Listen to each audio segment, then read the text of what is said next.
So it was April 25th, 1967, when Susan was down here working. She was at a pug mill, which is a clay mixing machine. But someone heard a scream from upstairs, and by the time they got here, she was already dead. She was using her hands instead of a power tamper, and so one of her arms got caught inside, which brought her head down and snapped her neck, and they had to take the machine apart to free her arms. Yeah. She was only 25.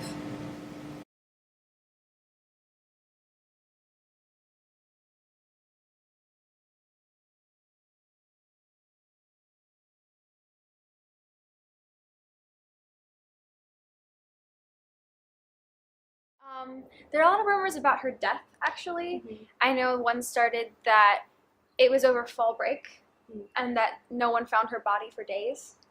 Wow. There's also a different rumor that it wasn't a clay mixing machine, but it was an actual pottery table, like a wheel, that her hair got caught and snapped her neck. Wow. And then there are lots of rumors that she helps people with their art. Since there are so many mannequins in the building for figure drawing classes and such, people definitely get spooked. I think I've heard a few stories of mannequins turning heads, so.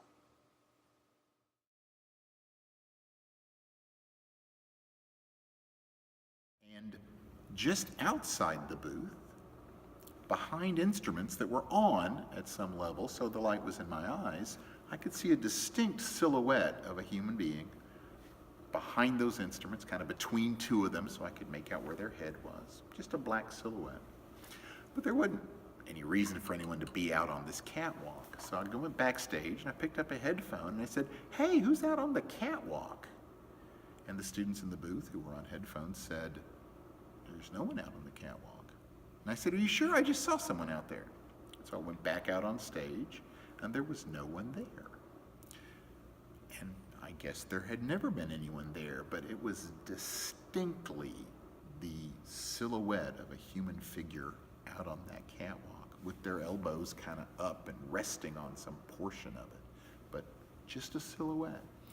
So I don't ordinarily believe in ghosts and have had no other experiences in that vein, but really clearly, distinctly, and kind of not eerie at all, right? It was just somebody standing. I sat back down and I was trying to gather all my stuff together, and I just felt this like intense anxiety like in my back, like something was watching me, and I just was like, okay, I'm just leaving this and I'm going. Like I just like kind of like sped walk slash ran as fast as I could, like down the steps and like even straight out of Dana, and I did not feel okay until I got to the dorms. So I didn't think much about it because, you know, you hear the story, the legend. It seems so far-fetched. You don't think about that. You don't believe it. And then I didn't think about it till the next day, and I was just like, oh my God, maybe this is what this was. And ever since then, I did not come back unless it was for class. And when I came here many years ago, the custodian in the building, we didn't know this till later, but he was the one that found her. And he never spoke of it or anything, but it's a really, really sad story, and I'm sure you guys know about it. But as a young faculty member, I used to be in the building late at night and on weekends and all sorts of odd hours, and I would sometimes feel her presence. And one night, this was really late, like maybe 10 at night, the guy was still sitting at the desk, watching the desk, and I was around the corner, way up high on a ladder, working on the lights in the gallery. And suddenly this big spark came out of one of the lights, and I'm up there on the ladder, way like on the top step, you know. And so somehow I didn't fall off that ladder, and I reacted from the spark, but it was like I felt this hand on the back of my back, and that kept me from falling. And the guy came around from the desk, David was his name. he came around. He said, "I can't believe I didn't find you on the floor," you know, and we both laughed about how maybe the ghost had saved.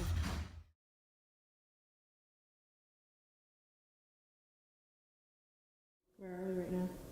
We are in the theater of Dana. Currently no one is in here, but there are people outside in the other rooms doing art. I can't hear them, so we'll see how ambient noises do in this room. I can hear my own echo, so that's great. Yeah, that's what's going on right now.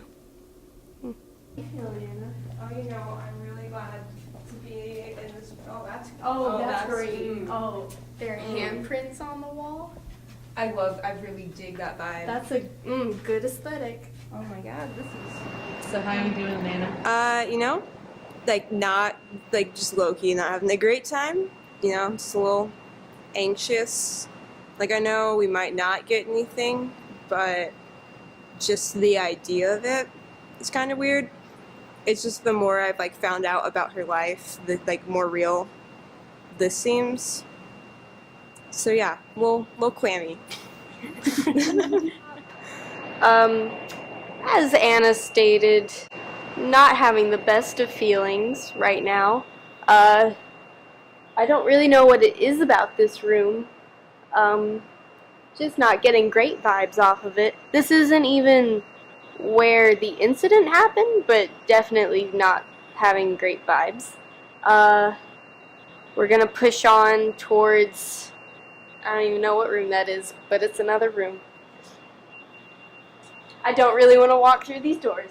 Okay. Yep. Yeah. This one's definitely worse because there are windows. And oh, yep. No, it's good. No, it's good. It's chill. All right. What's making it worse is that there are a lot of printed faces on the wall. Ooh. Oh, okay. There's very reflective glass right here. We can see our reflections. Just gave Anna a little fright. How you doing, Anna? You know, just it's going. It's going. Yep. It's going. I think the general consensus is that it's going now. And will be going now to the next room. This is the room where Susan died. I'm so sorry, Susan. I'm about to open the door. It's gonna be so fine. It's gonna be so chill. Alright. I just remembered that this door opens in and that I will have to kind of go in. Alright. It's fine. It's fine. It's fine. It's fine. Okay. Okay. Alright. It's so fine. Okay. Yeah. Nope, nothing in here. I'm not, you know what? It's weird. I'm not as freaked out right now as I was in the other rooms. And I think it's because the other rooms had a lot more, like, surfaces that I saw myself in. Mm-hmm. And, yeah, I'm just like, this is just a storage closet. So, overall consensus, I'm okay in this room. And this is where she died. So, conflicting. But that's why we're here. So, my name is Georgia. This is Stokes and Anna back there. This is apparently where you, Susan, died tragically. I'm very sorry about what happened to you. Is there anything you would like to say? Anything that you would like to tell anyone on the outside, to us?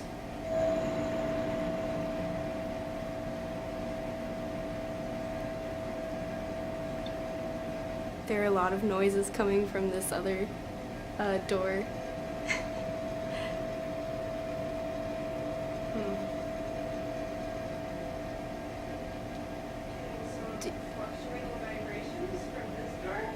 Okay, Anna says she's getting fluctuating vibrations from the other door that she's clinging to. How are you feeling? You know, just like anxious as fuck. Doing real great. Do you have any life tips in general? What would you have done differently? Or what would you have wanted to do if you were still here, if you were still among us?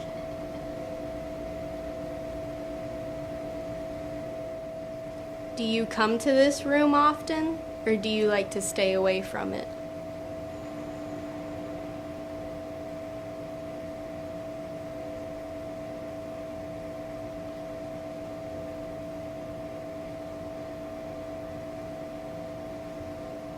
That just about wraps up all the questions I have. So thank you again, Susan.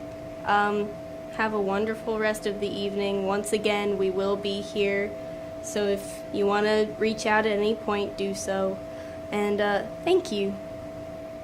And I tell students, don't be afraid of being in the building alone, or some students get scared being downstairs, but that she's really more of a guardian angel. And I think that helps students feel better about it.